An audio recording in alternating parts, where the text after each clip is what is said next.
우리가 몸의 균형이 깨졌다. 그러면 이제 아픈 것이죠, 그죠?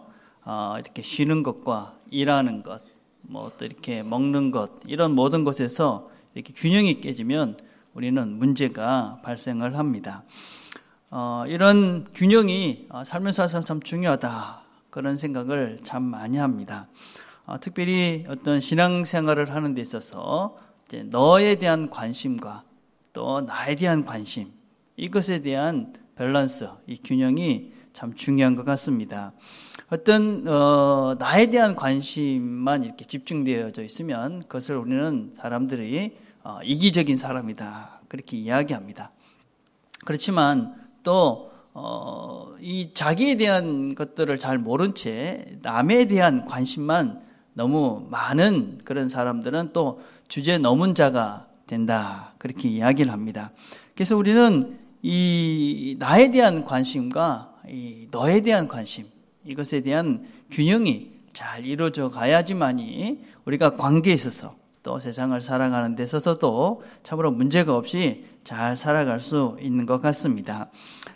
성령의 사람, 우리가 성령의 열매를 맺는 그런 사람들의 삶들에 대해서 우리가 같이 살펴보고 있는데, 이 신앙의 사람들은, 성령의 사람들은 무엇보다도 이 균형이 맞춰져 있는 사람입니다. 물론 여러 가지 있겠지만 특별히 나에 대한 관심과 너에 대한 관심에 대한 적절한 균형이 이루어진 이런 사람들이 사실은 이 성령의 사람, 성령의 열매를 맺고 사는 사람이다 라고 할 수가 있습니다. 자, 어떻게 우리는 우리의 삶 속에서 너에 대한 또 나에 대한 균형을 이루면서 이렇게 성령의 사람으로 살아갈 수 있을까? 이제 오늘 본문을 같이 살펴보면서 우리가 은혜를 나누고자 합니다. 6장 1절에 이렇게 시작을 합니다. 형제들아, 사람이 만일 무슨 범죄한 일이 드러나거든 신령한 너희는 온유한 심령으로 그러한 자를 바로잡으라, 이렇게 이야기합니다.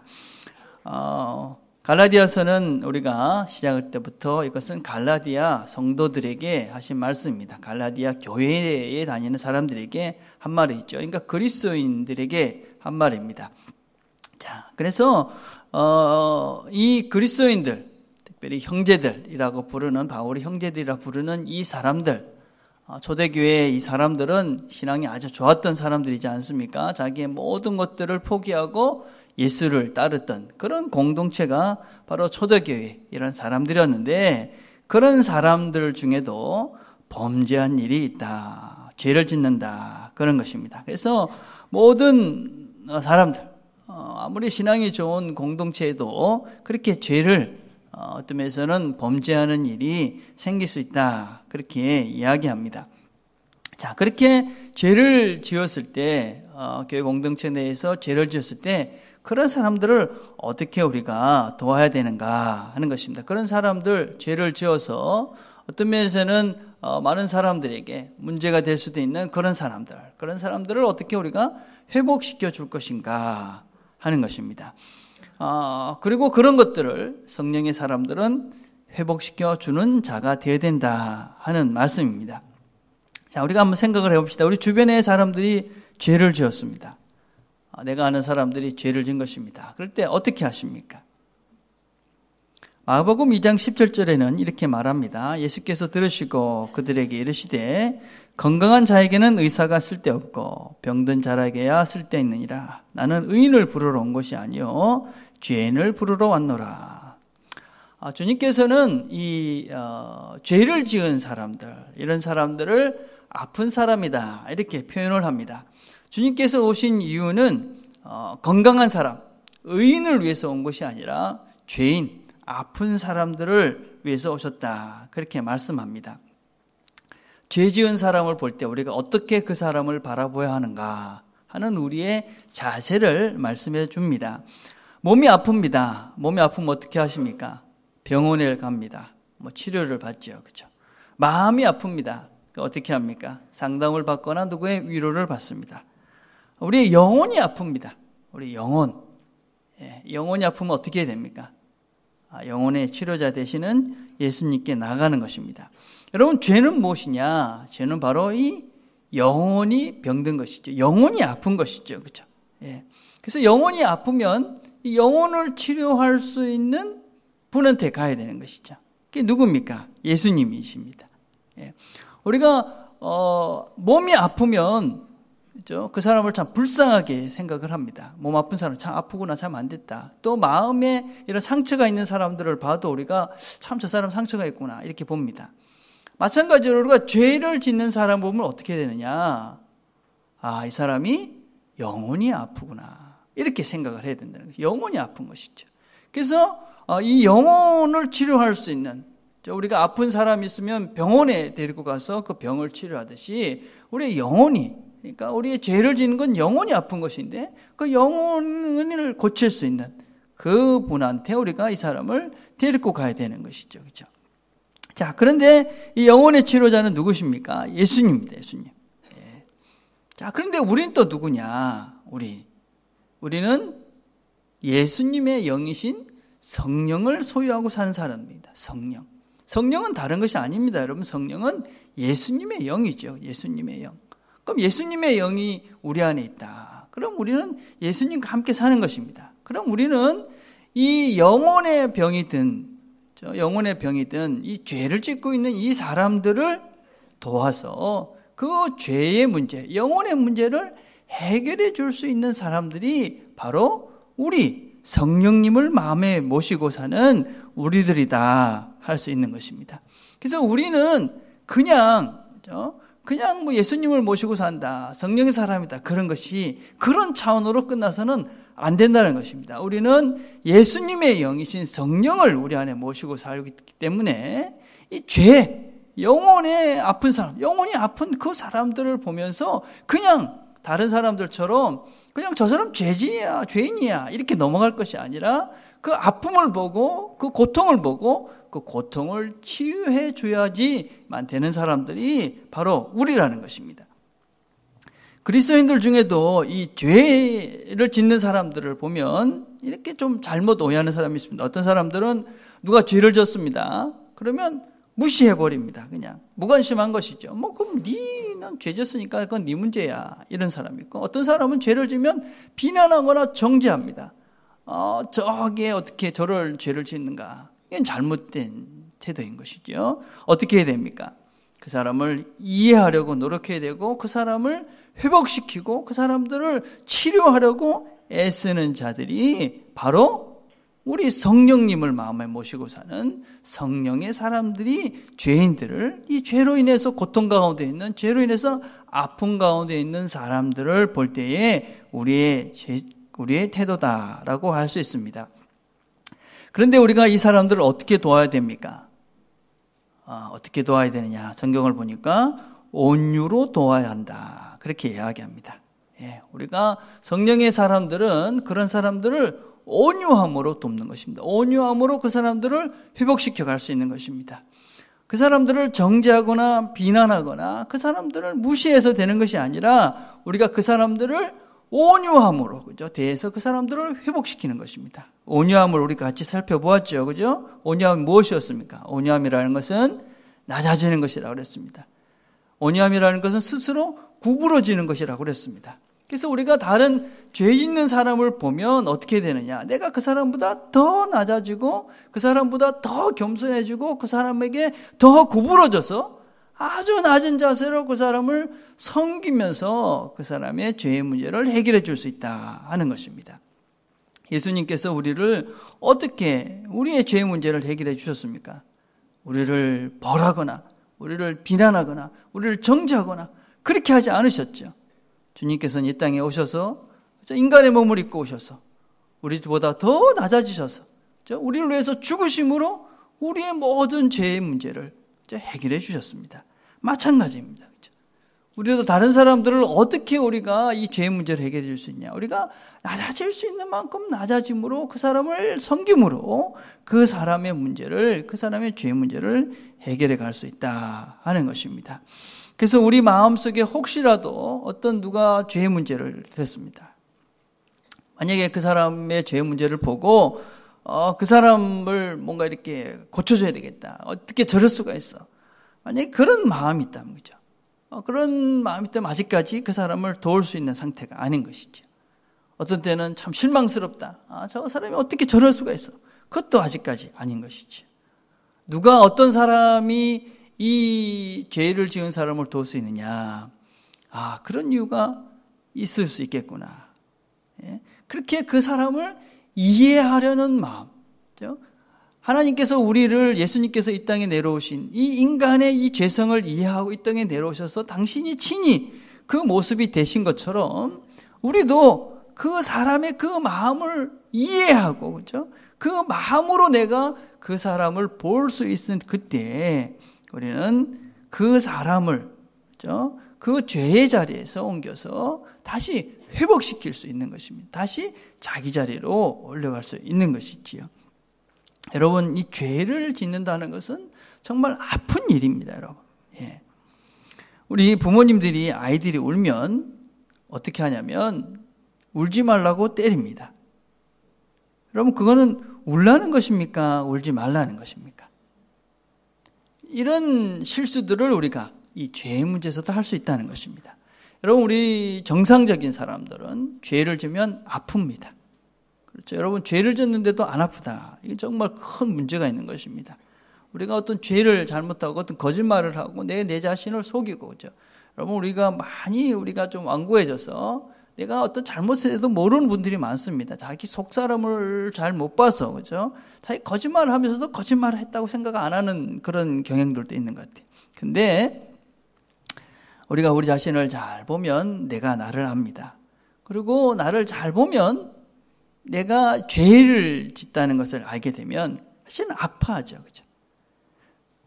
정말 불쌍한 사람은 이렇게 잘못을 하고 죄를 지은데도 그 죄인지 모르고 그냥 뻔뻔한 것입니다. 아무런 표시가 나지 않는 것입니다. 이거 정말 위험한 것이. 이 사람은 이미 심판을 받은 것입니다. 죄를 지어도 죄인지 모르는 것보다 더 큰 벌은 없는 것입니다. 근데 정상적인 사람들은, 우리 예수 믿는 사람들은 죄를 지면, 거짓말을 하면, 누구를 미워하면, 또 잘못된 말을 하면 마음이 아픕니다. 자, 그러면 그 마음 아픈 그것을 자꾸 건드리면 더 아픈 것이죠. 그죠? 제 집사람이 한 번씩 제 이렇게 귀를 이렇게 파줍니다. 그럼 이제 귀를 이렇게 팔려고 그러면 제가 인상을 막 이렇게 씁니다. 그러면 우리 집사람이 아니, 시작도 안 했는데 왜 인상부터 써요? 이렇게 이야기합니다. 근데 사실 귀에 조금만 들어가면 아픕니다. 그냥 아프다 그러는데, 아니, 지금 뭐 깊이 들어가지도 않는데 어떻게 아파요? 이렇게 이야기합니다. 근데 어떻습니까? 아픕니까? 안 아픕니까? 여러분, 아픈 겁니다. 여러분, 내기입니다. 내기. 그죠? 우리 집사람 귀가 아니고 내기예요. 그죠? 사실 우리 집사람이 얼마나 조심을 합니다. 그래서 처음 이렇게 해도 그건 내기니까 본인이 안 아픈 게 아니라 내가 아프면 아픈 겁니다. 그죠? 우리 집사람은 뭐 내 귀 상하면 얼마나 본인이 힘들겠어요. 그래서 조심스럽게 그렇게 합니다. 아무리 최선을 다해도 나는 아픕니다. 그럼 내가 아픈 것이죠. 여러분, 죄라는 것이 그렇습니다. 특별히 우리 예수 믿는 우리들은 죄가 아픕니다. 그래서 최선을 다해서 부드러워도 상대는 아프다 하는 것입니다. 그래서 여러분, 우리는 이 죄의 문제를 다룰 때, 상대방의 아픔을 건드릴 때는 정말 우리가 최선을 다하는, 어쩔 수 없는 부드러움으로 그렇게 다가가야지만이 사실은 상대방이 마음을 열고 시작을 할 수가 있습니다. 여러분, 근데 그 온유함, 이 낮아짐, 이것은 어떻게 가능하는가? 그것은 내 자신을 늘 돌보아 내 자신을 살펴봄으로써 우리가 가능합니다. 내가 어떤 상대방의 그런 아픔, 죄의 문제를 접근할 때 나도 그럴 수 있다. 이렇게 시작을 해야지만이 그 아픔을 같이 나눌 수가 있다는 것입니다. 우리가 늘 조심해야 될 것이 무엇이냐면, 내가 좀 섰다고 생각할 때입니다. 내가 섰다. 내가 조금 괜찮아졌다. 혹시라도 내가 누구를, 이 어떤 죄의 문제를, 누구를 돕고자 하는 마음이 생겼는데, 나는 그래도 좀 괜찮아졌으니까, 나는 이 정도 됐으니까 저 사람을 도울 수 있을 것 같아. 그렇다면 조심해야 된다는 것입니다. 그런 사람은 정말 그 사람의 문제를 바르게 도울 수가 없다는 것입니다, 여러분. 제 경험을 보면 그렇습니다. 제가 누군가를 비판하고 판단하고 나면 꼭 내가 그렇게 할 때가 좀 있었습니다. 저는 개인적으로 이렇게 그 예배 시간, 이런 시간을 어기는 걸 엄청 싫어합니다. 특별히 사역자가 이렇게 예배 시간에 늦는다, 새벽 기도를 늦었다, 이런 것들은 용납이 안 되는 그런 스타일이었습니다. 제가 이제 그 사역을 하면서 이제 부교육자들 가고 있으면 시간을 어겼다, 그러면 제가 용납을 좀 안 했습니다. 근데 제가 이제 그 던전 사역을 할 때 새벽 기도에 제가 있던 같이 부교육자가 담당인데 늦은 것입니다. 한 2번쯤 늦었어요. 그래서 제가 한번 불러가지고 아주 심하게 뭐라고 그랬습니다. 사역자 기본이 안 돼 있는 것이다. 시간을 지키지 못하면 모든 것에 신뢰를 깨트린다. 그것도 못 지키는 사람이 어떻게 다른 것에 대한 신뢰를 줄 수 있겠느냐. 그래서 아주 막 뭐라고 그랬습니다. 근데 며칠 있다가 자고 있는데 전화가 온 겁니다. 딱 보니까는 전화가 와서 목사님 6시 10분인데요. 그러는 거예요. 6시가 새벽기도 시간인데. 와, 그러니 제가 우리 집은부터 알람을 2개를 이렇게 해놓고 잡니다. 그날 이 알람이 왜 안 울렸는지 아직까지 저는 이해가 안 됩니다. 예. 근데 확실한 거는 그날 알람이 안 울려서 제가 모르겠습니다. 또 있었는지 모르지만 평생 처음으로 새벽기도를 늦게 간 그런 케이스였습니다. 또 있을 수도 있겠죠, 그죠? 그래서 제가 참 반성을 많이 했습니다. 아, 그럴 수 있구나. 나도 역시 실수할 수 있구나. 그러면서 제가 그 목사님, 제가 목사님인데 참 미안한 마음을 가진 적이 있습니다. 나도 역시 죄인이다. 나도 역시 실수할 수 있다. 이것을 우리가 조금이라도 놓치면 안 되는 것이죠. 우리 정화 목사님 설교를 들어보면 늘 비슷한 설교를 많이 하십니다. 아주 강조를 많이 하는 것이 하나님의 열심으로 우리가 구원을 받았다. 정말 중요한 주제입니다. 우리가 이 말씀은 하나님의 은혜로 우리가 구원을 받습니다. 하나님의 열심히 우리를 구원해 가십니다. 이 말씀은 들으면 들을 때마다 우리가 새로워져야 합니다. 그래, 내가 은혜로 구원을 받는 거지. 내가 은혜로 여기까지 왔지. 내가 은혜로 지금까지 살아오고 있지. 이것을 계속적으로 우리가 기억하지 못하면 우리가 우리의 힘으로 여기까지 왔고 우리가 힘으로 뭔가를 할 수 있다고 생각하는 그 순간 우리는 선자가 되고 넘어질 수밖에 없는 자들이 될 수밖에 없습니다. 저는 늘 우리 그 은혜를 생각할 때마다 기억나는 교수님 생각을 늘 합니다. 제가 전도사실 때 이제 교수님한테 상담을 하러 갔습니다. 상담을 하러 갔는데 교수님이 다과를 갖고 오셨어요. 그래서 그걸 내놓고 기도를 하십니다. 하나님께서 우리를 사랑하셔서 예수 그리스도의 십자가의 은혜로 우리를 구속해 주셔서 감사합니다. 그런 기도를 하시면서 우시는 거예요. 그 십자가의 은혜, 십자가를 이야기하시면서 눈물을 흘리시면서 그러시는 거예요. 그걸 얼마나 충격이 되는지 몰라요. 야, 저분은 평생 십자가를 이야기했고 평생 은혜를 이야기하고 평생 하나님 말씀 보면서 그거를 봤는데도 그 십자가의 은혜를 말씀하시면서 저 감격이 있구나. 나는 얼마나 그 십자가를 생각하면 그 은혜를 생각 감격이 있는가. 그럼 우리가 신앙생활을 하면서 이 십자가, 이 은혜, 이걸 그냥 쉽게 우리가 듣고 쉽게 내뱉어서는 안 되는 말씀입니다.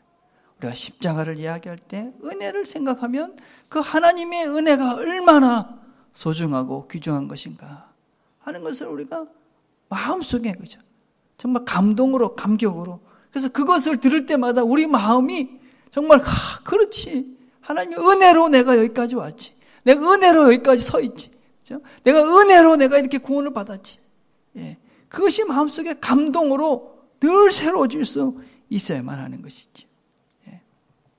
그래서 우리가 어떻게 되느냐. 우리가 그 은혜로 여기까지 와 있다. 나도 여기까지 은혜로 와 있기 때문에 내 주변에 있는 사람들, 마음이 아픈 사람들, 영혼이 아픈 사람들을 보면서 그 사람도 은혜로 거기까지 가는 것입니다. 다시 은혜로 회복시키는 것이죠. 그걸 내가 기억하고 그래서 나는 더 낮아질 수 없는 마음으로 낮아진 마음으로 그 사람을 돕게 되는 것이죠. 그렇죠? 여러분 우리가 이 자기 자신을 이렇게 돌아보지 못하고 은혜인 것들을 못하고 남을 이렇게 고쳐주고 남을 이렇게 뭔가 이렇게 새롭게 하려는 사람들 어떻게 됩니까? 6장 3절, 4절은 이렇게 말합니다. 어떤 사람들이 아무것도 아니면서 무엇이 된 것처럼 생각하면 그는 자기를 속이는 것입니다.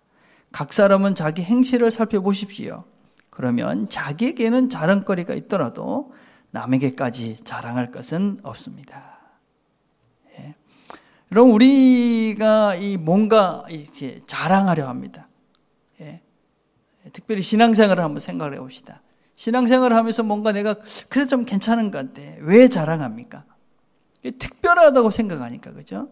이건 다른 사람이 안 하는 걸 내가 하는 거니까 자랑할 만하다, 이런 것입니다. 예. 이제 교회 신문 같은 것들을 보면 어느 교회에서 선교했다, 뭐 어디 가서 무슨 좋은 일을 했다, 이런 기사들이 나옵니다. 근데 조금 생각을 해보면 만약에 모든 교회가 다 선교하는 것이라면 그런 기사가 나올까? 자, 우리가 새벽 기도를 합니다. 새벽 기도를 하면 저도 뭐 다른 사람 안 하는데 난 새벽 기도 한다, 그런 뿌듯함이 있습니다. 근데 모두가 다 새벽 기도를 합니다. 그럼 그건 특별한 것이 아니죠, 그죠? 예. 우리가 예배 드리는데, 그죠? 사랑의 교회가 7월 12일 날 예배 드렸다, 이게 신문에 나진 않습니다. 왜냐하면 이건 다 하는 것이고 그냥 일반적인 것입니다. 예? 우리가 다 예배를 드리러 옵니다. 그래서 내가 주일날 예배 드렸어, 이게 뭐 별로 뜻하지 않습니다. 근데 만약에 예배 드리는 사람이 별로 없고 우리 뭐 이렇게 한 10명이 예배를 드렸습니다. 그러면 난 예배 드렸어, 이렇게 생각할 수 있겠죠, 그죠?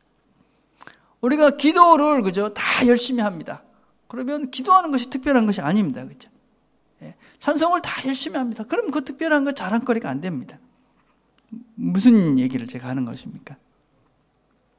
내가 뭔가를 자랑스럽고 뭔가 이렇게 생각한다는 것은 특별하다고 생각을 하기 때문에 그렇습니다. 우리 신앙생활을 하는 이런 것들은 특별한 것이 아니죠, 그죠? 예. 근데 이런 건 있는 것이죠. 내 자신은 자랑스럽습니다. 예. 왜냐하면 내가 이 정도밖에 안 되는데. 새벽 기도에 이렇게 나와서 새벽 기도를 합니다. 예. 근데 나는 어떤 존재냐? 나는 새벽에 나오는 게 싫습니다. 일어나는 거 힘들고 어렵고 막 귀찮은데 그래도 가자, 그러고 나온 겁니다. 그래서 그게 내 자신에게는 그래도 새벽에 내가 그래도 이렇게 힘들지만 뿌듯뿌듯하고 나왔어, 그게 자랑스러운 것입니다, 내 자신에게는. 또 우리가 예배를 드리러 나오셨습니다. 예, 뭐 다른 거 하고 싶은 거 많이 있는데 이 추운데 그래도 내가 이렇게 나왔습니다. 그래서 내 자신은 뭐 그래도 내가 예배 드렸어, 이렇게 할 수 있는 것이죠.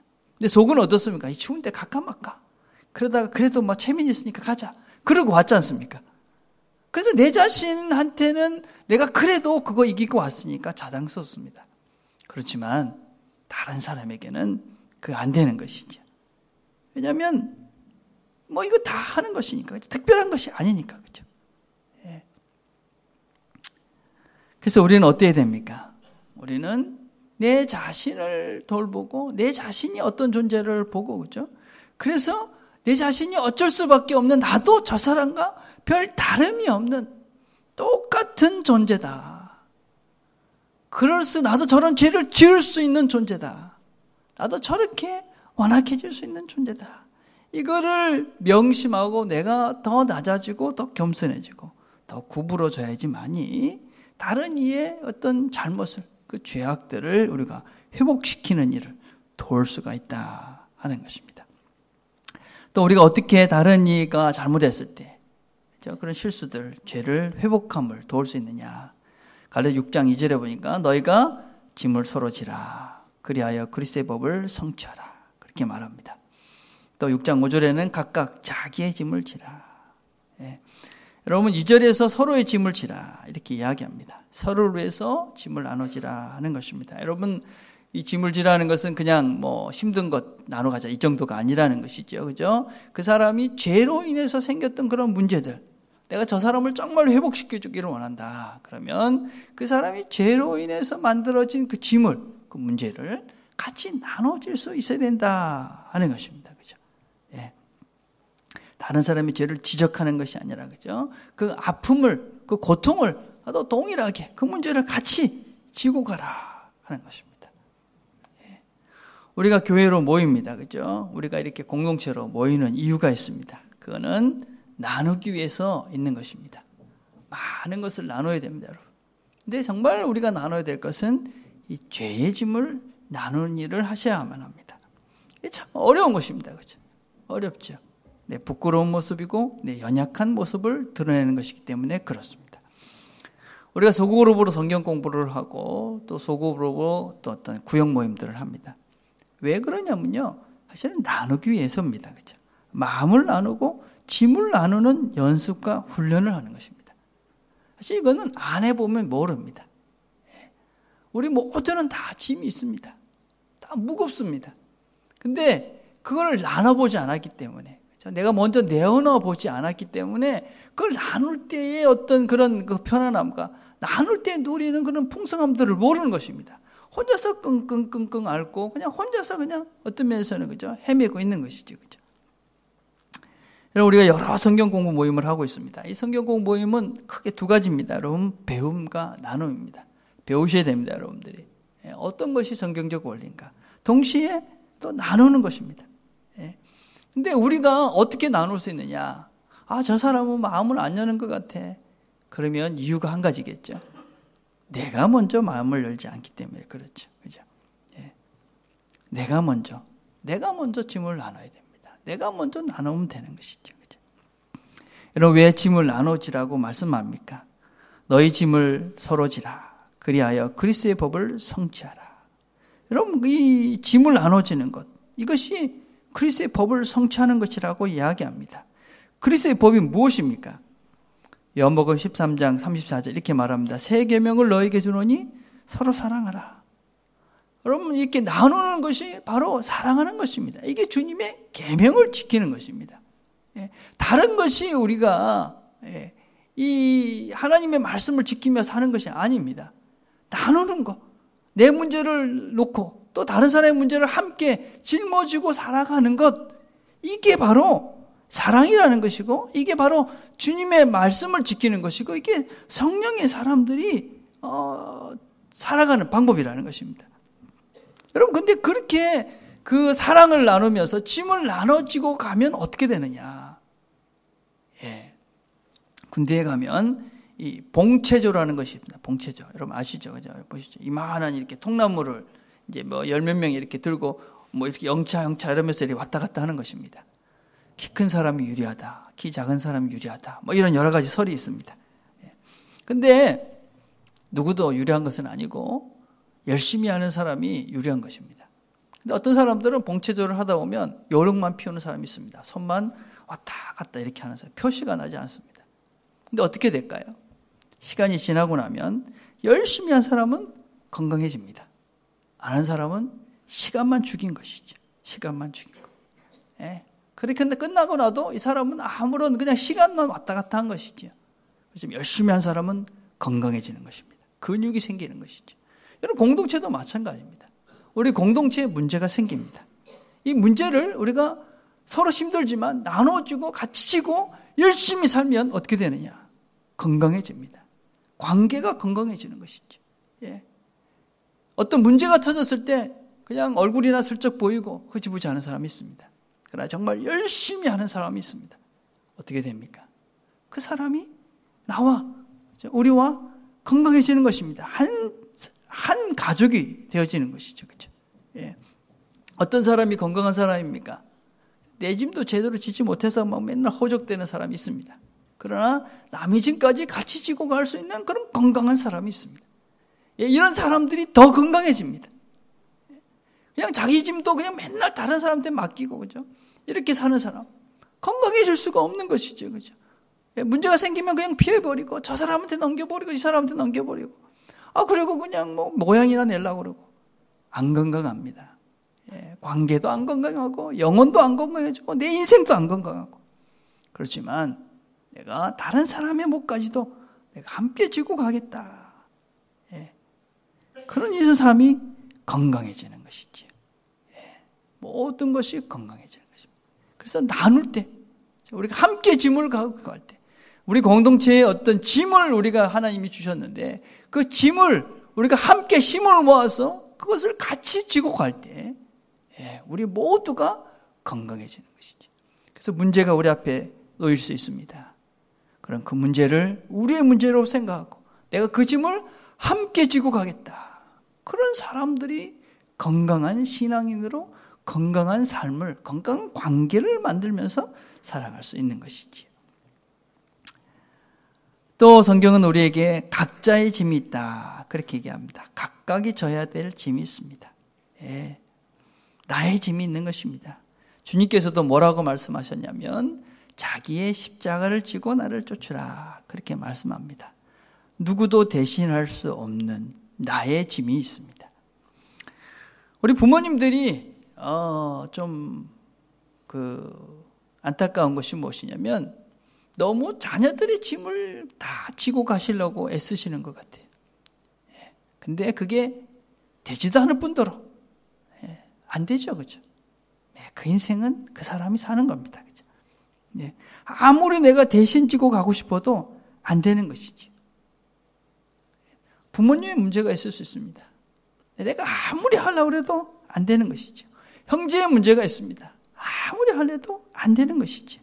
각자는 각각 자기의 짐을 지고 가야만 합니다. 그죠? 언제 우리가 분명히 알 수 있습니까? 아플 때 보면 알죠. 아플 때. 우리 자녀들이 아픕니다. 우리 엄마들, 아기들이 있는 엄마들 보면 아기가 아프면 얼마나 힘듭니까? 그죠?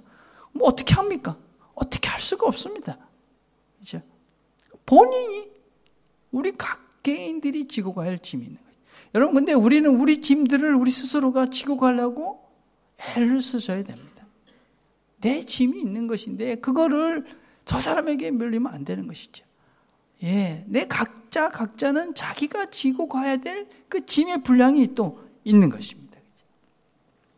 빌립보서 2장 4절 이렇게 말합니다. 각각 자기 일을 돌아볼 뿐더러 또한 각각 다른 사람의 일을 돌아보아 나의 기쁨을 충만케 하라. 자기를 먼저 돌아보라. 내 짐. 내가 짓는 짐을 제대로 지고 가야 사실은 다른 사람에게 피해를 안 주는 것이지. 내 짐을 자꾸 안 지려고 그러니까. 각자가 져야 될 짐이 있지요. 그 짐을 내가 담담하게 지고 가면 됩니다. 그리고 저 사람의 짐까지 내가 지고 가려고 받은 걸 필요도 없다는 것이, 우리가 나눠야 될 것이 분명히 있습니다. 함께 나눠야 됩니다. 그렇지만 또 내가 져야 될 짐들은 또 내가 지고 가는 것이죠. 어쩔 수가 없는 인생에 자기만 지고 가야 될 짐이 우리에게는 있습니다. 저는 근자에 우리 집사님 이렇게 보내면서 제가 참 무력하다 그런 걸 많이 느꼈습니다.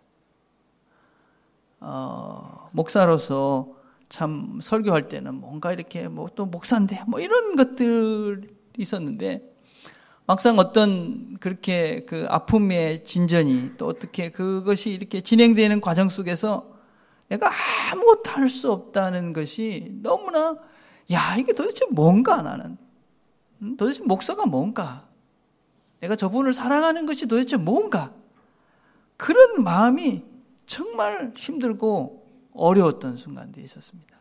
지금도 여전히 좀 그래 나도 어쩔 수 없구나 하는 그런 마음은 여전히 있습니다. 아무것도 할 수 없는. 근데 우리 오집사님은 끝까지 신앙적 품위를 잃지 않고 자기의 짐을 정말 담담하게 끝까지 흔들리지 않는 믿음으로 그 짐을 지고 가셨습니다. 끝까지 웃는 모습을 잃지 않고 너무나 감사하고 너무나 참 대단하신 정말 작은 거인 같은 신앙의 위대한 모습을 우리에게 보여주셨습니다. 여러분, 그 모습은 하루아침에 이루어진 모습은 아닙니다. 하나님께서 우리에게 허락하신, 본인에게 허락하신 다른 이들을 위한 짐들, 또 본인에게 허락해 준 그 짐을 기쁨으로, 어떤 면에서는 감사함으로 담담하게 지고 왔던 그 삶의 흔적이 그 마지막 순간에도 흔들리지 않고 그 모습을 지켜갈 수 있었다고 생각합니다. 저는 지난주에 달라스 윌라드라는 분의 이야기를 했습니다. 위대한 신앙의 선배이고 위대한 신앙의 멘토입니다. 그분은 취장암으로 약 6개월 정도 고통 가운데 있었지만 마지막에 그분이 가실 때에 감사합니다. 그 고통 가운데서도 감사합니다. 그런 말씀을 남기시고 세상을 떠났습니다. 그런 멀리 있는 삶만 이런 마지막 순간을 맞이하는 것은 아닌 것 같습니다. 우리 주변에도 우리와 함께하는 이 신앙 생활을 함께하는 분들 중에도 그런 마지막을 끝까지 웃음을 잃지 않고 그 마지막을 감당하시는 위대한 신앙의 사람들이 우리 옆에 있었습니다. 얼마나 감사한지 모릅니다. 우리도 그렇게 갈 수 있겠구나. 우리도 그것이 가능했구나. 우리도 마지막까지 신앙의 품위를 잃지 않고 신앙의 믿음을 잃지 않고 신앙의 이 소망을 잃지 않고 하나님 나라의 영원한 이 희망을 잃지 않고 우리가 그 순간을 맞이할 수 있겠구나 하는 그런 확신을 우리에게 줍니다. 우리 모두는 각각의 짐들이 있습니다. 각각의 짐들을 지고 그 걸음들을 걸어갈 때 우리가 마지막 순간에도 흔들리지 않는 모습으로 자신을 지켜갈 수 있고 그 가운데 승리를 증거할 수 있다고 믿습니다. 성령의 사람들은 누구입니까? 성령의 사람들은 성령께서 하나님의 영이신 예수 그리스도의 영이신 그 영이 우리 안에 함께하는 자들입니다. 그래서 우리는 우리에게 허락한 나의 짐을 담담하게 집니다. 우리의 십자가를 지고 가는 것이죠. 동시에 하나님께서 우리에게 허락해 주신 주변의 사람들, 그 사람들의 그런 짐까지도 기쁘게 즐겁게 감당합니다. 그렇게 우리가 그 짐들을 지고 주님을 묵묵히 따라가게 될 때에 십자가에서 죽음을 이기시고 부활하셔서 우리의 새로운 우리의 산 소망이 되신 그 예수 그리스도처럼 예수님처럼 또 우리보다 먼저 이 죽음의 문을 넘어간 그 신앙의 선배들처럼 우리도 죽음을 이기고 우리가 죽음 가운데서도 우리의 신앙의 정조를 신앙의 그런 품위들을 잃지 않는 그런 믿음의 사람으로 우리가 서갈 수 있게 될 것입니다. 이 신앙의 승리자가 되는 저 여러분이 다 되기를 간절히 바라겠습니다. 기도하겠습니다.